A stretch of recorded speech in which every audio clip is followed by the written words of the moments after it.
اعوذ باللہ من الشیطان الرجیم، بسم اللہ الرحمن الرحیم۔ احسب لولا ان الاقویاء فی حاجۃ الی الضعفاء یستخدمونہم فی مرافقہم وحاجاتہم کما یستخدمون ادوات منازلہم وَيُسَخِّرُونَهُمْ فِي مَطَالِبِهِمْ كَمَا يُسَخِّرُونَ مَرَاكِبَهُمْ۔ کہنا یہ چاہتے ہیں کہ یہ دنیا کے جو مالدار لوگ ہیں اور یہ جو ثروت مند ہیں، اگر انہیں ان کمزوروں کی، ان غربا کی، ان کس مپرسوں کی ضرورت نہ ہوتی کہ ان کو اپنے کام کے لیے استعمال کرتے اور اپنی زندگی کی ضروریات کا اگر ان کو مصرف نہ سمجھتے، جس طریقے سے وہ اپنے گھر کے اوزار کو، گھر کی چیزوں کو استعمال کرتے ہیں اور وہ چیزیں ان کے لیے ضروری ہوتی ہیں، اسی طریقے سے اگر ان ضعفاء کی انہیں ضرورت نہ ہوتی، اور کہتے ہیں کہ اسی طریقے سے وہ بغیر کسی پیسے کے مفت ان کو استعمال کرتے ہیں اپنے کاموں کے لیے، اپنی ضروریات کے لیے، جس طریقے سے بغیر کسی کوڑی کے، پائی کے اپنی سواریوں کو، اپنے سواری کے جانوروں کو استعمال کرتے ہیں۔ اور آگے یہ بھی کہہ رہے ہیں کہ اسی طریقے سے وہ ان کو اس لیے باقی رکھنا چاہتے ہیں، اس لیے ان کو زندہ رکھنا چاہتے ہیں تاکہ اپنے آپ کو، تاکہ ان کو اپنی لطف اندوزی کے لیے استعمال کر سکیں، اور یہ وہ دیکھیں کہ وہ ان کے سجدے کرتے ہیں، ان کے بندے ہیں، ان کے غلام ہیں، اور وہ ان کے سامنے ان کے سجدے کر رہے ہیں۔ اگر یہ سب چیزیں نہ ہوتیں تو لم تسو دماءہم، تو وہ ان کے خون پی جاتے، اور کہتے ہیں کہ اور جس طریقے سے اور ان کا رزق انہوں نے چھین لیتے، اور کہتے ہیں کہ چھین لیا ہے، اور کہتے ہیں کہ ان کو اسی طریقے سے ان کی زندگی سے ان کو محروم کرتے، جس طریقے سے انہوں نے ان کی زندگی کو محروم کر رکھا ہے کہ ان کی زندگی میں عیش کا مواقع نہ آنے پائیں، لطف اندیزی کے مواقع نہ آنے پائیں، یہ سب ان کے ساتھ کرتے۔ لیکن چونکہ یہ جو خدام ہیں، یہ جو بندے ہیں، یہ جو غربا ہیں، ان کی ضروریات کا سامان ہے، ان کے بغیر ان کی زندگی بڑھ نہیں سکتی ہے، چل نہیں سکتی ہے۔ اگر ایسا نہ ہوتا تو ایک لمحے ان کو اس دنیا میں زندہ نہ رہنے دیتے۔ لا استطیع ان اتصور ان الانسان انسان حتی اراہ محسنا، کہتے ہیں کہ میں کبھی انسان کو انسان تصور ہی نہیں کر سکتا جب کہ انسان کے اندر جذبہ احسان نہ ہو، وہ لوگوں کے ساتھ احسان نہ کرتا ہو، بھلائی نہ کرتا ہو، اس کی خیر خواہی نہ کرتا ہو، تو میں اسے انسان کبھی نہیں سمجھتا۔ لأننی لا اعتمد فصلا صحیحا بین الانسان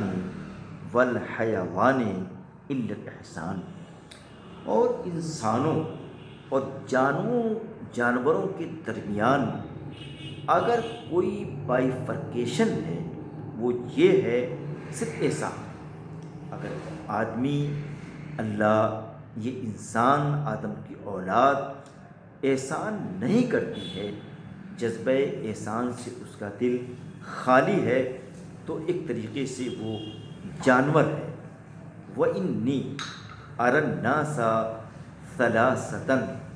کہتے ہیں کہ میں نے لوگوں کو 3 حصوں میں، ان کی 3 کیٹیگری ہے، اس میں ان کو میں نے تقسیم کیا ہے۔ پہلی تو یہ کہ رجل یحسن الی غیرہ لیتخذ احسانہ الیہ سبیلا الی الاحسان الی نفسہ۔ کہتے ہیں ایک آدمی تو وہ ہے جو دوسروں کے ساتھ احسان کرتا ہے، لیکن اس کا احسان کے پیچھے یہ مقصد ہے کہ اس احسان کے ذریعے اپنے اوپر وہ احسان اس سے کرا سکے۔ وَهُوَ الْمُسْتَبِدُ الْجَبَّارُ الَّذِي لَا يَفْهَمُ مِنَ الْإِحْسَانِ إِلَّا أَنَّهُ يَسْتَعْبِدُ الْإِنسَانَ۔ کہتے ہیں کہ میں اس کو ایک مستبد، جبار، ظالم، ایک کروئل انسان سمجھتا ہوں، اور یہ کہتا ہوں کہ وہ احسان کا مفہوم جانتا ہی نہیں ہے، صرف اپنے احسان کے ذریعے وہ لوگوں کو، انسانوں کو اپنا غلام بنانا چاہتا ہے۔ ایک تو انسان محسن کی ایک قسم یہ ہے، وَالرَّجُلٌ يُحْسِنُ إِلَى نَفْسِهِ وَلَا يُحْسِنُ إِلَى غَيْرِهِ، اور ایک انسان یہ ہے کہ نہ اپنے اوپر احسان کرتا ہے، نہ اپنے علاوہ غیروں پہ احسان کرتا ہے۔ وَهُوَ الشَّرِحُ الْمُتَكَالِبُ الَّذِي لَوْ عَلِمَ أَنَّ الدَّمَ السَّائِلَ يَسْتَحِيلُ إِلَى ذَهْبٍ جَامِدٍ لَذَبَحَ فِي سَبِيلِهِ النَّاسَ جَمِيعًا۔ کہتے ہیں کہ ایک تو ایسے شخص کو جو نہ اپنے اوپر احسان کرتا ہے نہ غیروں پہ کرتا ہے، یہ انتہائی قسم کا لالچی اور حریص ہے، اور کہتے ہیں کہ اگر اس کو، ایسے شخص کو پتہ لگ جائے کہ یہ خون بہنے والا جو خون ہے، وہ کہتے ہیں کہ جم کر سونا بن سکتا ہے، تو جتنے لوگ ہیں ان سارے لوگوں کو صرف اس لیے قتل کر دے گا کہ ان کو بہنے والے خونوں سے سونا بنا سکے۔ ایک تو دوسری قسم یہ ہے، وَرَجُلٌ لَا يُحْسِنُ إِلَى نَفْسِهِ وَلَا إِلَى غَيْرِهِ وَهُوَ الْبَخِيلُ الْأَحْمَقُ الَّذِي يُجِيعُ بَطْنَهُ لِيُشْبِعَ صُندُوقَهُ۔ اور تیسری قسم ایسے انسانوں کی ہے کہ نہ وہ اپنے اوپر احسان کرتا ہے نہ دوسروں پہ احسان کرتا ہے، ایسے شخص کو ہم بخیل کہیں گے، بخیل احمق کہیں گے، جو اپنے آپ کو بھوکا اس لیے رکھتا ہے تاکہ اس تعلق سے اپنے صندوق کو اور اپنے خزانے کو بھر سکے۔ وَأَمَّا الرَّابِعُ وَهُوَ الَّذِي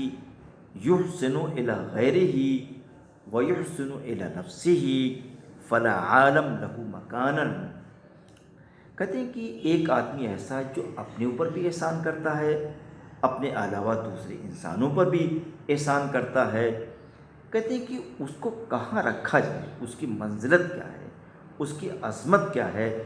کہتے ہیں کہ مجھے معلوم نہیں ہے، میں بیان نہیں کر سکتا ہوں۔ وَلَا أَجِدُ إِلَيْهِ سَبِيلًا، اور کہتے ہیں کہ میں اس تک پہنچنے کا راستہ ڈھونڈتا ہوں لیکن پا نہیں رہا ہوں۔ وَأَحْسَبُ أَنَّهُ هُوَ ذَلِكَ الَّذِي كَانَ يُفَتِّشُ عَنْهُ الْفَيْلسُوفُ الْيُونَانِي دیوجنز حِينَمَا سُئِلَ مَا يَصْنَعُ بِمُصَاحِبِهِ وَكَانَ يَدُورُ بِهِ فِي بِئَازِ النَّهَارِ فَقَالَ أُفَتِّشُ عَنْ إِنسَانٍ۔ کہتے ہیں کہ اور میں یہ بھی بتانا چاہتا ہوں کہ یہ جو انسان ہے جس کے بارے میں نے کہا ہے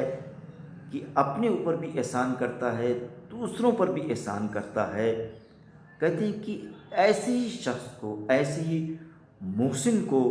کہتے ہیں کہ جو یونانی فلسفی ہے دیوجنز، کہتے ہیں کہ ایسے انسان کی تلاش میں ہے۔